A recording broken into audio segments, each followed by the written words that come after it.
नमस्कार, ये आकाशवाणी चंडीगढ़ है। अब आप प्रतिका से प्रादेशिक समाचार सुनिए। पहले इस बुलेटिन के मुख्य समाचार। केंद्रीय माध्यमिक शिक्षा बोर्ड सीबीएसई ने कदाचार में लिप्त होने के कारण 20 विद्यालयों की मान्यता रद्द की। हरियाणा के मुख्यमंत्री नायब सिंह सैनी की अध्यक्षता में हुई मंत्रिमंडल की बैठक में विकसित भारत विकसित हरियाणा के संकल्प को सिद्ध करने का लक्ष्य निर्धारित किया गया।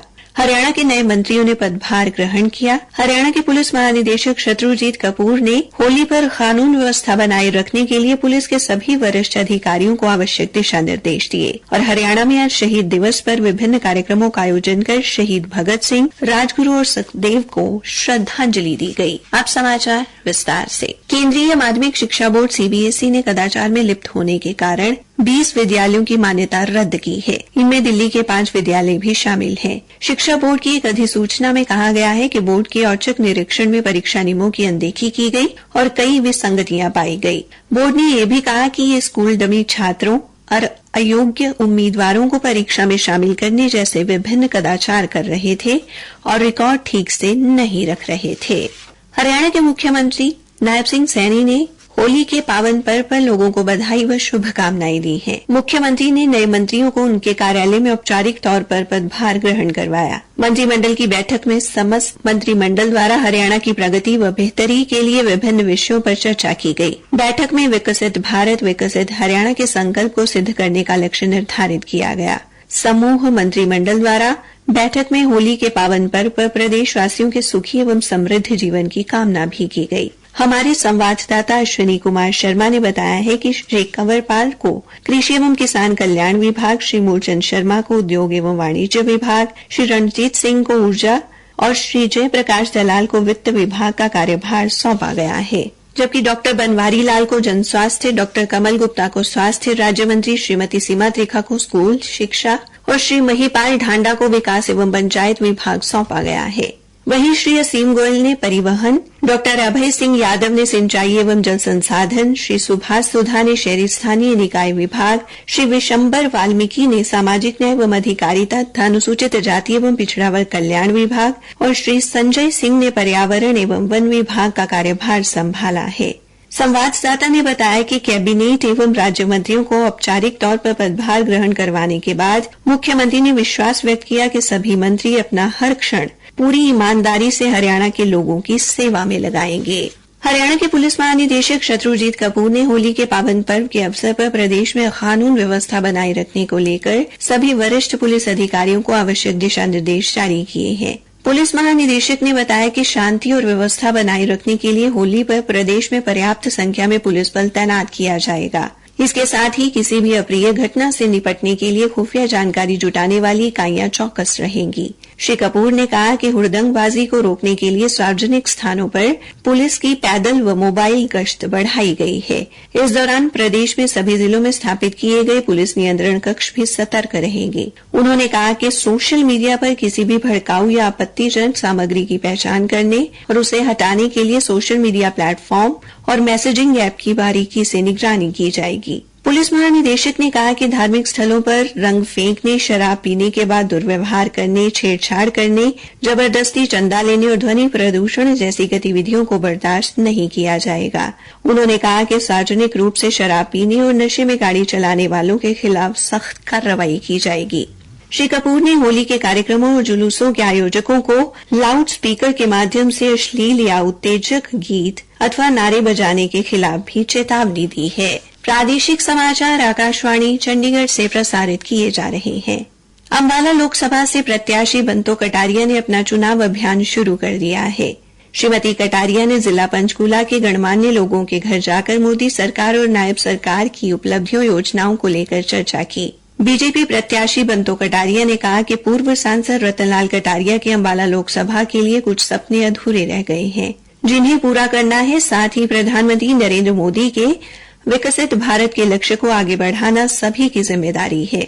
श्रीमती कटारिया ने चुनाव जीतने और तीसरी बार नरेंद्र मोदी को प्रधानमंत्री बनाने के लिए सभी से सहयोग मांगा।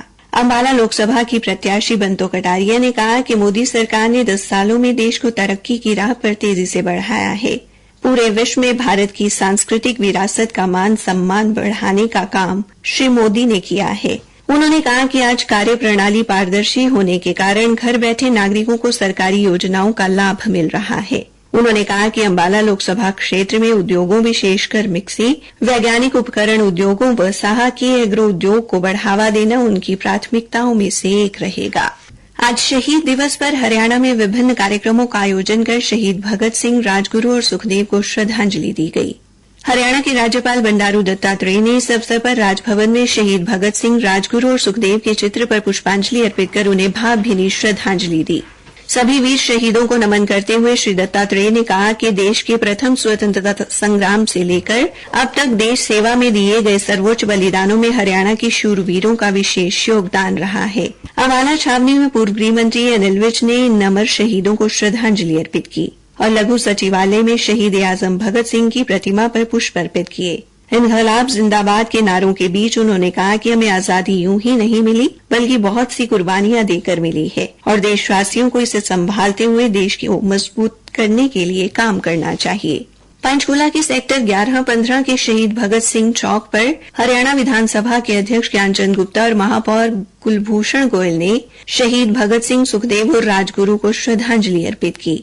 शहीद भगत सिंह जागृति मंच द्वारा आयोजित इस कार्यक्रम में उन्होंने युवा लेखिका हिमांगी शर्मा द्वारा लिखित पुस्तक आहुति का विमोचन भी किया। मंच द्वारा शहीदों की याद में चित्रकला प्रतियोगिता भी करवाई गई। वहीं करनाल में सामाजिक संस्था निफा की तरफ से शहीद दिवस पर रक्तदान शिविर लगाया गया, जिसमें युवाओं ने बड़ी संख्या में रक्तदान कर शहीदों को श्रद्धांजलि दी। शहीद दिवस पर युवाओं को भगत सिंह के विचारों से अवगत करवाने के लिए हरियाणवी फिल्म भगत सिंह एक अमर कथा का टीजर रिलीज किया गया। रोहतक में इस अवसर पर कांग्रेस से राज्यसभा सदस्य दीपेंद्र हुड्डा ने शहीद भगत सिंह की प्रतिमा पर पुष्पांजलि अर्पित की। पलवल में शहीद दिवस के मौके पर नेताजी सुभाष चंद्र बोस स्टेडियम में शहीद स्मारक पर हिंदुस्तान स्काउट्स एंड गाइड्स तथा पर्यावरण सचेतक समिति के पदाधिकारियों व सदस्यों ने शहीदों को पुष्पांजलि अर्पित की। वहीं भिवानी के शहीद स्मारक पर सर्व समाज से जुड़े लगभग 6 संगठनों ने सामूहिक रूप से तिरंगा यात्रा निकालकर वीर शहीदों को नमन किया। कुरुक्षेत्र के शहीद भगत सिंह संस्थान में भारतीय जनता पार्टी के पदाधिकारियों व कार्यकर्ताओं ने शहीद भगत सिंह की प्रतिमा पर पुष्पांजलि अर्पित की। वहीं फरीदाबाद में centre of Indian trade union से संबंधित एक यूनियन ने शहीदों के चित्र पर माल्यार्पण किया। अंबाला में आज शहीद दिवस के मौके पर शहीद आजम भगत सिंह की याद में कई कार्यक्रमों का आयोजन कर उन्हें श्रद्धांजलि दी गई। अंबाला शहर के शहीद भगत सिंह चौक पर परिवहन तथा महिला एवं बाल विकास मंत्री असीम गोयल ने शहीद भगत सिंह, राजगुरु और सुखदेव की प्रतिमा पर पुष्प अर्पित कर उन्हें नमन किया। इस मौके पर परिवहन मंत्री ने कहा कि शहीद भगत सिंह, राजगुरु और सुखदेव आज हर युवा के आदर्श हैं। इसी प्रकार मुलाना में जाट सभा ने कार्यक्रम आयोजित कर शहीद आजम भगत सिंह को याद करते हुए उन्हें श्रद्धांजलि दी। पानीपत जिले में भी आज भगत सिंह, राजगुरु और सुखदेव के बलिदान दिवस पर विभिन्न सामाजिक व युवा संगठनों ने उनके चित्र पर पुष्पांजलि अर्पित कर नमन किया।